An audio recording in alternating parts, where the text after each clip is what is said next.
Voilà, tu as tout d'abord but si un voyage na bino zakini. Parce que tout le monde est bien va le que ça 4 jours. Mais il coïncide que Kofi Olomide il est le patron à Kiti déjà Afrique et bino boutique ali kosani. En fait, tout d'abord, tout ça 4 jours, tout ça 10 jours en Europe. Voilà. Donc voilà, tu as un visa Schengen, tu as par-ci par-là. On est tout d'abord le grand ambassadeur, ce qui est juste dans le salon ambassadeur, on est assistant. Donc on peut te mettre qui presse département, tu es vraiment à toutes les délégations. Donc DG Académie des Beaux-Arts, grand professeur à l'université d'histoire Bali. Donc il y a une délégation qui est juste pour l'honneur du Congo, l'honneur de la culture à Congo. Et but à voyage, c'est qui? But à voyage, c'est la musée à Terre-Verraine à Bruxelles. Donc bateau tout besoin dans la musée à Terre-Verraine à Bruxelles. Voilà, tu dis quelques questions posées. Merci toi qui bit c'est venu merveille Rambo. Bon séjour nous à Paris. Est-ce que les là bon une délégation nous à combien de personnes? En fait délégation tous à peu près 10 personnes. 10 personnes. 10 personnes.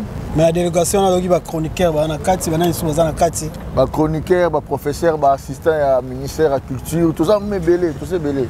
Un musicien peut te mémier, la musique, chef d'orchestre, la mission, tu mémier na bébé J3.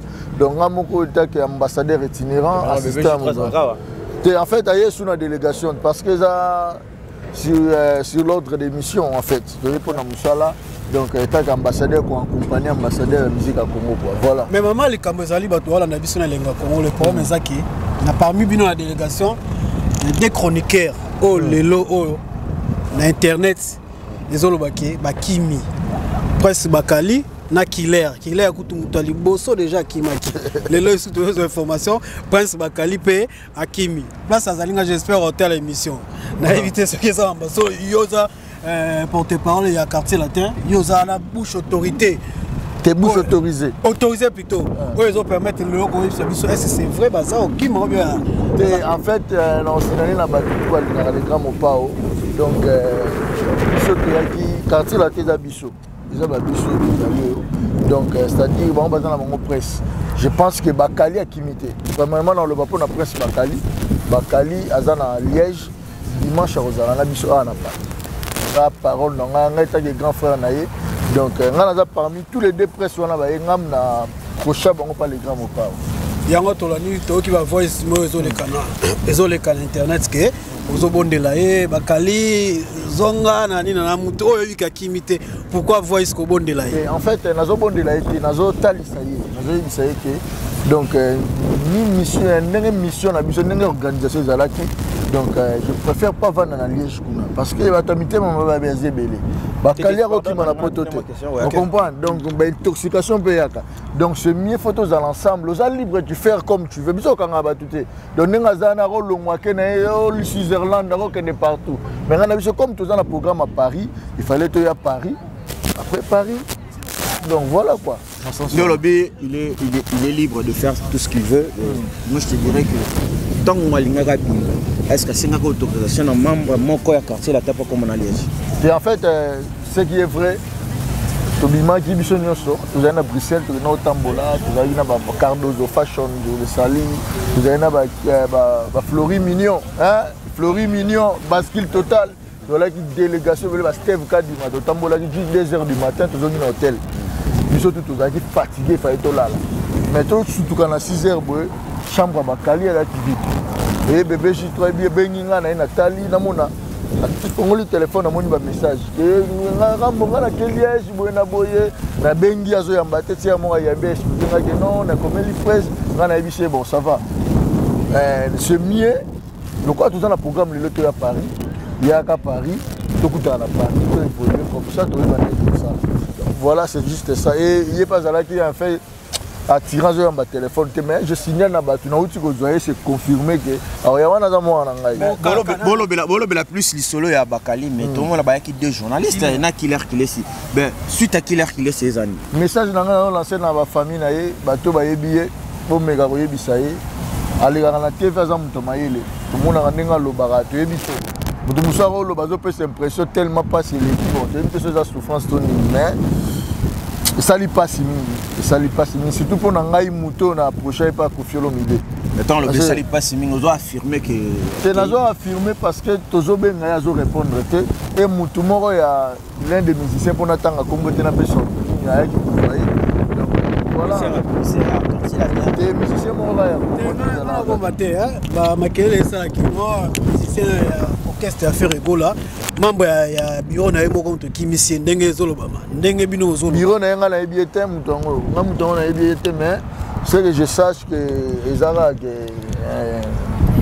donc ça fait trop mal donc tilelo aucune réaction donc famille place boali bo bengaye donc vraiment contrairement de Bakali oh, je parle avec lui et azo kazo répondre donc voilà.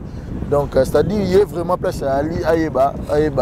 Moi, j'ai trouvé ça louche parce que quand tu as déjà prêt la maison Schengen, déjà ouverture à Mambébélé. Pour nous, on a côté visa, on a un ça va repérer ça. Je comprends que tu as tika na poto, na habité ceux qui ont un window yo, ceux qui nini. Moi, on me disait, je voyais des émissions, merveille, oya poto, mais on a poto, voilà. Parce que j'ai vu des gens souffrir ici. Donc voilà, c'est-à-dire, il y a un moment où porte-parole, tout le roi va s'encarrer des coups, au hasard refoulé. Désormais, on va discuter en Afrique. On ne va pas discuter en Afrique. Mais Sankara résident, ouais. Hasard refoulé. Ah, il y en a refoulé. Oui, au moment où je vous parle, hasard refoulé. Et Moussaka coûte hasard locaux. Donc il a fait plus de 50 ans d'exercice. Non, on a pototé. Tu as mon pote, bon, États-Unis, mais quand on parle de pote, on voit l'Europe, les États-Unis, l'Amérique. Tu comprends une pratique massive.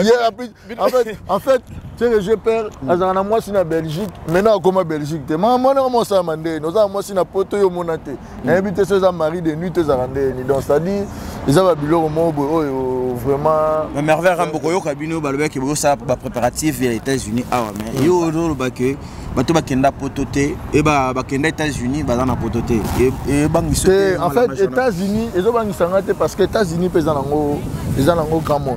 États-Unis j'ai beaucoup de respect dans grand monde pour venir mon que les États-Unis mais ils ont que Europe et Europe na bato belé babangela plus yo que le contraire bakali parce que balobi que yo souffrir na musala na yo oyo mopo bimisa ote akindi soka mingi ba Goma ba Afrique ba Congo République démocratique du Congo mais Europe pena c'est une première fois au Congo makoto en fait belé ba bangela ndé yo nini sali que yo sala na ferme assurance ko faire assurer nini botika Patrick ce jour pena cité c'est là omoni ngala na niveau on peut ngala muta niveau na ndenga mabete ngane na telemino ngabo no moninga bo na rotinda tapi de 10 personnes à poto na ndenga maloba TV tout maloba na maloba no ya solo atatuni Koffi Olomide ayebi oh mengala biso na yebi les grands mo poso tuni yebi que merveille ninga na capacité au dire merveille à solo là ba boss bi David Mangaya, merveille sur la base César Kouka. Il y a 10 personnes, mais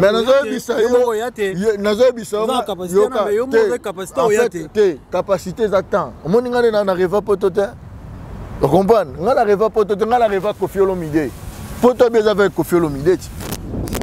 Quand on a battu, on a Koffi Olomide, on a battu, on a arrivé à tout le monde à Bakali. À combien ça l'est fort? À combien Bakali est à combien ça l'est fort? On a battu, on a Koffi Olomide. En fait, on a que ton l'air dans qu'il est ton côté. Donc, quand on déjeune, Baba qui déjeune à buffet. Nous sommes messager buffet. Donc, on comprend que nous avons lié à l'emba la mort à tout le monde. Nous avons lié à l'issue. Mais Baba ça buffet. Nous avons louche. Nous avons bon. Mais il y a des questions belé boy, des bateaux comme Mananzela mais bateau Moussa na bango zarandé ni nazo tuna bateau te Moussa na bango zalaka boy bazora 2000 € et on s'organiser na vie mais bon on est aussi bango en fait des états d'esprit en moto Moussa se prétend bandi ko loba mais état d'esprit en nil parce que biso doit battre état d'esprit ngana état na ndenga mabete na ndenga orgueil te na ndenga nité je dois battre état d'esprit parce que moi j'ai été formé plutôt contrairement de formé encadré par les grands monteurs j'ai fait plus de 42 voyages moni loboko et puis Alpha Condé Mbote loboko et puis ça grand prêtre des prêtres George Weah Mbote loboko et puis ça papa Denges Mbote loboko epesa ba président belé pesa ba Watarambote loboko epesa grand pete na singwe na Togo. Mais tout à l'heure bino bino émission mona ba Goma bolobe makamboke Goma za poto belelo to moni bino na poto différence sino pesa entre Goma na poto. Te poto za poto en fait Goma za poto papa ya climat ba climat za peu près te ko ça c'est trop dire parce que ba biso pe na kina ke ba kali okosa kinga yi nani okosa en fait on est la partie comique moi j'aime la partie comique ya Kissinger na ba kali ils ba partie comique ne ba sala mais pour dire aux gens que les lots vraiment de tout ça boy donc na kati ya poto ils fiers ils sont makasi mais ce que je signale là-bas pendant le bateau Bakali c'est mon petit frère au-delà de tout c'est mon petit frère Yemoga Yebi Amoni na Portaka et je suis le seul bato tout ça na téléphone tenga so na bengi azo ya mangamba la moko on comprend là na lobela ki na sali les voice wana na muni bengi nga rappeler nga yo zo viens na boye na zo ya kasi na za boetana en fait expliquer en réalité le ronya ndo sala kuna deux ara na kada benda kotisa donc aroya donc nga na confiance na ye quoi donc voilà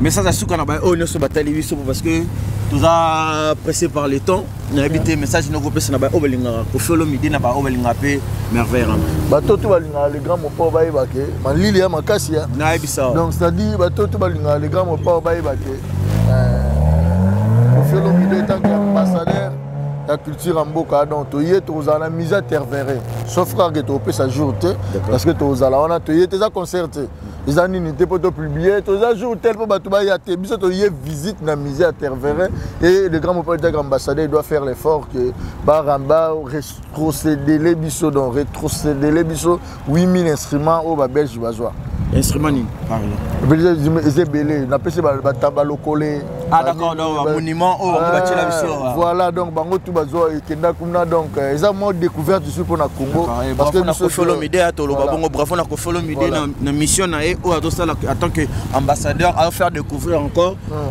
jeunesse culture wana biloko musu to perda et bravo na e mboti na ba oneso ba landio na ba opi balinga merveille si na moni déjà les boss azotalanga Hakim Ben Saloum le Neymar congolais Kelvis Nkoy Franco Petit venanga Olivier Bila enga yo na Paris les boss dit David Mangaya on avait nanga donc na pesi César Kukambote na pesi batutu balinga les grands mopao bambote belé na moni bazé belé hein Flori Mignon na pesi Cardozo Fashion na pesi moko Eddie Chalère bambote belé donc bana bela tout donc Grand Pro TV nanga Thierry Luambo venanga Junior Moboulakani donc batutu mbote mais le devoir ezaka moko tous les porte-parole on va discuter plus en Afrique.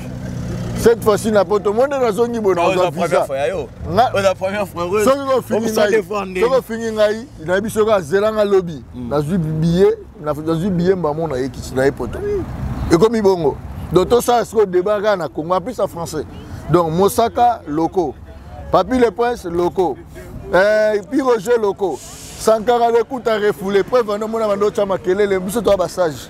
Je vais répondre bon parce que ça m'a moi je suis normal. Donc on a répondu à acte. Nous à Paris Sankara. Sotanga à Paris. Parti Masidi Mouelo à Liboso la Moninga Tuninga yo ndiro vandarawa.